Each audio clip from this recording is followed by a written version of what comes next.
신명기 24장 10절부터 22절 말씀 제가 읽겠습니다.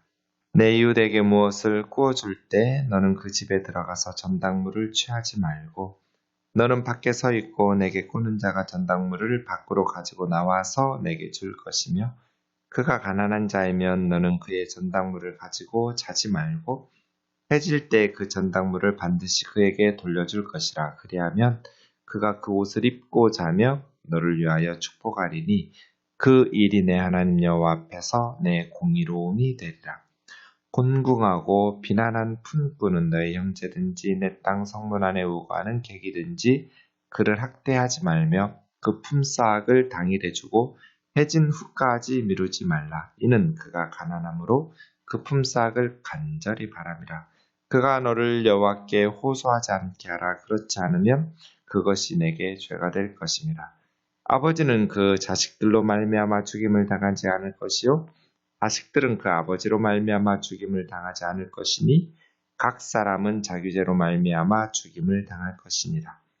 너는 객이나 고아의 송사를 억울하게 하지 말며 과부의 옷을 전당 잡지 말라. 너는 애굽에서 종되었던 일과 내 하나님 여호와께서 너를 위하여 거기서 속량하신 것을 기억하라. 이러므로 내가 내게 이 일을 행하라 명령하노라. 내가 밭에서 곡식을 벨 때 그 한 뭇을 밭에 잊어버렸거든 다시 가서 가져오지 말고 나그네와 고아와 과부를 위하여 남겨두라. 그리하면 내 하나님 여호와께서 내 손으로 하는 모든 일에 복을 내리시리라. 내가 내 감람나무를 떤 후에 그 가지를 다시 살피지 말고 그 남은 것은 객과 고아와 과부를 위하여 남겨두며 내가 내 포도원의 포도를 딴 후에 그 남은 것을 다시 따지 말고 객과 고아와 과부를 위하여 남겨두라. 너는 애굽 땅에서 종되었던 것을 기억하라. 이러므로 내가 내게 이 일을 행하라 명령하노라. 아멘. 오늘 말씀 10절에서 13절은 압류에 대한 것입니다. 무엇을 이웃에게 구워주었을 때 돈 빌려준 거죠. 그 집에 들어가서 전당물을 취하지 마라. 담보물이죠. 빚 빨리 갚을 것이라는 전당물을 집에 들어가서 취하지 말라는 거예요. 그럼 어떻게? 너는 밖에 서 있고 너에게 그 물건이나 돈을 꾼 사람이 집주인이겠죠? 빌린 사람이 자기 전당물을 밖으로 가지고 나와서 너에게 주도록. 그러니까 그 집에 침략군처럼 들어가가지고 전당물을 뺏어가지고 나오지 말라라는 거예요. 가난한 사람도 인격이 있잖아요. 자존심이 있고요. 그러니까 참 절묘하죠. 아예 전당물 같은 건 가지지 마. 그냥 달라고 말로만 하지 빨리 갚으라고. 전당물이 이제 보면 겉옷 외투인데요. 그거 저당 잡지 마. 이렇게 말하는 것이죠. 전당 잡아라. 왜냐하면 돈 빌린 사람이 아무런 불편함도 없고 이러면 그냥 마냥 또 스포일 돼가지고 빌려준 사람만 억울하게 할 수 있잖아요. 그러니 돈을 빌린 사람은 빨리 갚아야 돼요. 그래서 전당물을 잡으라는 거예요. 단 전당물을 잡을 마음이 생기더라도 그 집에 들어가서 빼앗아 나오지 말고 집 주인이 가지고 나와서 너에게 주도록 하라는 것이죠. 신명기의 법은 그냥 이론이 아니에요. 교리적이거나 이상적인 법이 아니에요. 현실 속에서 실현되는 법이에요. 그래서 굉장히 현실적이죠. 이런 말씀들 보면 그래요. 전당물 같은 건 취하지 마도 아니고 전당물을 취하더라도 집에 들어가서 막 빼앗아 나오지도 마도 아니고 이런 어떤 현실성 있는 그런 법이죠. 한쪽이 억울하게 이렇게 한이 쌓이면 안 되겠죠. 그리고 그 사람이 가난하면 그 전당물을 가지고 자지 마라. 왜냐하면 지금처럼 이불이 없어요. 외투 덮고 잔단 말이에요.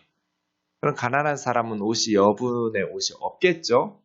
그러니 해질 때 그 전당물을 돌려주라는 거예요. 그러면 그가 그 옷을 입고 자고 너를 위해서 축복하지 않겠냐. 그러면 하나님 앞에서 이것이 너의 의로움이 될 것이다. 그 다음날 어떻게 할까요? 빚을 안 갚아요. 해지기 전에 전당부를 잡았던 외투 갖다 줬잖아요. 그 다음날 또 가지러 갈 수 있어요. 옷 가져와. 빨리 갚아 그러면 이런 식이죠. 또 갖다 주고. 이런 그러니까 돈을 빌리거나 했으면 빨리 갚아야 된다는 그런 마음들, 그런 신뢰들을 주어야 되는 것이죠. 14절과 15절은 품삯이에요. 다른 사람을 데려다가 내 집 일을 시켰어요. 그러면 품삯을 당일에 주라는 거예요. 넘기지 말고 해준 후까지 미루지 말라. 해가 지면 날짜 하루 바뀌는 거거든요. 해 지면서부터 새로운 하루가 시작돼요. 당일에 주라 그 말은 그날 일 시킨. 돈이 없으면 어떻게 할까요? 주인이. 주고 싶어도 어쩔 수 없으니 양해를 구해야죠. 그렇죠? 그리고 전당물 같은 걸로 보증할 수 있겠죠. 빚진 거예요. 품삯 안 준 거니까. 그러나 돈을 가지고 있으면서도 왜 품삯을 안 줄까요? 가난한 품꾼을 자기 뜻대로 확대하면서 조정하는 것이죠. 내 말 안 들으면 안 줘? 이런 협박이에요. 그러지 말라는 거예요. 네 집 일을 시켰으면 반드시 당일에 품삯을 주어라.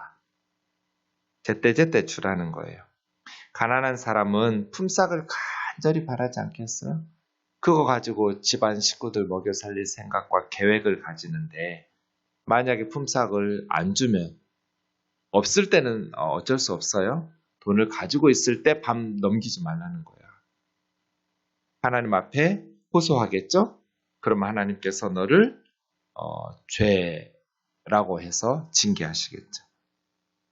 그 다음 16절은 연좌제 금지예요. 각각 자기 죄로 인해서 벌 받으라는 거예요. 죄진 만큼. 아버지의 죄 때문에 아들까지 벌 받았으면 안 되고 아들이 지은 죄 때문에 아버지 어머니가 벌 받으면 안 되는 거예요. 각 사람은 자기 죄로 말미암아 죽임을 당하든지 벌을 받든지 각각 자기 죄로 연좌죄 금지이죠. 네. 우리 생각에서 이런 생각이 있어야 돼요. 부모가 잘못했죠. 아빠가 바람 피워서 애를 낳았어요. 그러면 누가 잘못했어요? 엄마 아빠가 잘못한 거죠. 그 사이에서 태어난 아이는요? 죄가 없어요. 그 애가 무슨 죄가 있어요? 엄마 아빠가 죄를 지었지. 그런데 우리는 그 애에 대해서도 손가락질 한단 말이에요. 그럼 그 아이가 어떻게 이 세상을 바르게 살아갈 수 있겠어요?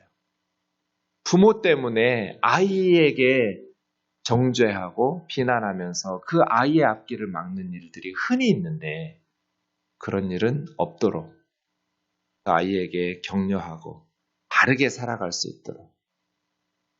그럼 그 아이는 왜 태어났어요? 하나님께서 원하셔서 태어난 거죠.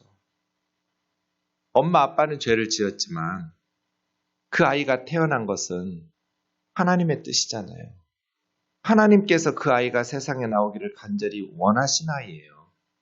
그러지 않았으면 이 세상에 나올 리가 없어요. 그러니 그 아이에 대해서는 하나님의 형상, 하나님의 귀한 자녀로 어려운 환경 속에서도 잘 바르게 자라날 수 있도록 격려하고 또 하나님의 축복이 임할 수 있도록 기도하고 그래야겠죠. 연좌제 금지. 17절, 18절 말씀은 이제 과부의 옷 이야기인데요. 과부의 옷을 전당 잡지 말라. 이 이야기고요. 객은 외국인 노동자라고 생각하시면 돼요. 아니면 같은 이스라엘 사람이라 할지라도 그 지역 사람이 아닌 다른 지역 왜 왔겠어요? 돈 벌려고 왔겠죠. 여러 가지 사정이 있어서 왔겠죠. 그런 객이나 고아의 송사, 재판을 억울하게 하지 말고 세상에서 제일 불쌍한 애들이 고아예요. 재판해도 누구 편들어줄 사람이 없잖아요. 어른이, 부모가 없으니. 그런 힘써줄 어른이 없는 고아나 아니면 외국인 노동자나 그 재판을 공의롭게 해야지 억울하게 하지 마라. 그리고 과부의 옷을 전당 잡지 마라. 과부의 옷은 아예 전당 금지예요. 애굽에서 종되었던 일, 얼마나 힘들었어요. 채찍에 맞으면서 노예로 살던 애굽의 생활. 그러나 하나님께서 거기서 너를 속량하신 것, 엄청난 은혜로 하나님의 구원을 경험했던 것을 기억하라는 거예요. 너희도 외국인 노동자였지 않냐, 애굽에서. 너희도 정말 고아와 과부처럼 억울한 일 많이 당하지 않았냐, 애굽의 노예로 살 때. 그때 하나님께서 너희를 사랑하시고 긍휼을 베푸셔서 속량하시지 않았냐. 그때를 기억해보라. 그러니 너희 가운데 살고 있는 외국인 노동자들, 객, 고아, 과부들에게 함부로 하지 마라. 인 것이죠. 이 말씀은 마지막 22절에서 한 번 더 반복되어요. 그러니까 우리가 올챙이적 생각 못하고 정말 그 가운데 가난하고 억울하게 살던 사람들. 한국이 언제부터 잘 살았어요? 너무 가난해가지고 독일에 가서 광부하고 시체 닦는 간호사하고 얼마나 고생들 많이 했어요. 우리나라가. 근데 지금 우리나라에서 온 사람들은 엘리트들이에요. 그 나라의 엘리트들, 외국인 노동자들. 우리가 잘 대해주면 그 나라에 돌아가서 한국에 대해서 얼마나 많은 좋은 외교적인 일들을 하고 또 특별히 그리스도인들이 잘 대해주면 그들이 거기 가서 교회 나가고 선교사님에게 전도되고 그러지 않겠어요? 예. 가는 동네마다 예배당 십자가가 서 있는 이 한반도에 외국인 노동자들이 억울한 일 당하지 않도록 우리가 사랑으로 돌아봐야겠죠. 기억하라는 거예요. 너희도 그러지 않았냐? 너희도 가난하지 않았냐? 애굽에서 채찍에 맞지 않았냐는 거예요. 마지막 19절에서 22절은 이삭 죽기 얘기예요. 곡식을 벨 때, 추수할 때, 한 묶음 단을 밭에 잃어버렸으면 다시 가서 가져오지 말고 나그네 고아 과부를 위해서 남겨두라. 그러면 하나님께서 갚아주실 거다. 감람나무, 올리브나무 뗄 때에도 가지 다시 살피지 말고 다 따려고 하지 말고 너희 성읍에 가난한 사람들을 위해서 남겨두라. 포도도 마찬가지. 포도 열매 다 따지 말고 성읍에 가난한 고아와 과부와 나그네를 위해서 남겨두라는 거예요. 이것도 애굽에서 종되었던 것 기억하라. 그러면 하나님께서 너희에게 채워주시고 복을 주시고 그래서 내가 너희에게 명하노라 라고 말씀하시는 거예요. 이것도 보세요. 일률적이지 않아요. 몇 분의 몇 남겨라가 아니에요. 10송이 중에 한 송이, 5송이 중에 한 송이 이런 식으로 말씀하시지 않았어요. 각자 알아서 하는 거예요. 믿음의 분량만큼 하는 것이죠. 형편이 다 다르고 가정마다 상황이 다 다른데 일률적으로 이런 식으로 말씀하지 않았어요. 그러니까 율법은 자발적인 거예요. 의무적으로 억지로가 아니고 정말 여유가 있고 또 가난한 고아와 과부를 또 나그네들을 위해서 많이 남겨줘야겠다라는 마음이 작정이 서면 많이 남기는 거죠. 포도송이, 올리브송이들 또 밀이나 볼이나 그러한 밭에 이삭들을 많이 남겨두고 또 형편이 어렵거나 애들을 가르쳐야 된다거나 질병이 들었거나 이런 상황이면 남겨주고 싶어도 조금밖에 못 남겨주고 각각의 형편과 믿음의 분량에 따라 하나님의 법이 참 아름답죠. 매우 현실적이면서도 아름다워요. 그래서예요. 이런 아름다운 법들을 우리가 잘 연구해서 우리의 생활 속에 어떻게 순종할 수 있을까? 내 생각을 하나님의 말씀에 맞춰서 뜯어 고쳐야 돼요. 내 생각에 뜯어 고쳐가지고 성경을 왜곡시키려고 하지 말고 수십 년 예수님 믿고 잘못 생각했구나 라는 생각하고 그럴 수 있잖아요. 수십 년을 예수님을 믿고 성경을 붙들고 신앙생활 한다고 했지만 목사인 저부터도 말씀을 볼 때 그동안 내가 잘못 생각했구나 이런 것들 많거든요. 그럴 때 내 생각을 뜯어 고쳐서 성경에 맞춰야죠. 성경을 외면하면서 나에게 뜯어 맞추지 않도록 이 말씀대로 살려면 굉장히 쉽지 않은 결단들이 있어야 돼요. 용기들이 있어야 돼요. 그래서 반드시 저와 여러분의 삶에 고아와 과부와 가난한 사람들을 위해서 플로잉하는, 흘려보내는 돈이 있어야 돼요. 아무리 가난해도 더 가난한 사람이 있거든요. 정말 빚지고는 할 수 없으니 그럴 수는 없지만 아끼고 절약해서 나 자신을 위해서는 정말 근검 절약하면서 가난한 고아와 과부와 외국인 나그네와 정말 절망적인 사람들을 위해서 지금 우리는 농사를 짓지는 않지만 소득의 일부를 헌금으로 하든지 아니면 선교사님이든지 어려운 이웃에 구제하든지 이렇게 흘려보내는 몫들이 반드시 있어야 돼요. 나는 감람나무도 없고 포도원도 없고 곡식을 짓는 농부도 아니고 이런 식으로 하면 말씀이 의미가 없어요. 네. 과부의 옷을 저당 잡고 이런 것도 마찬가지예요.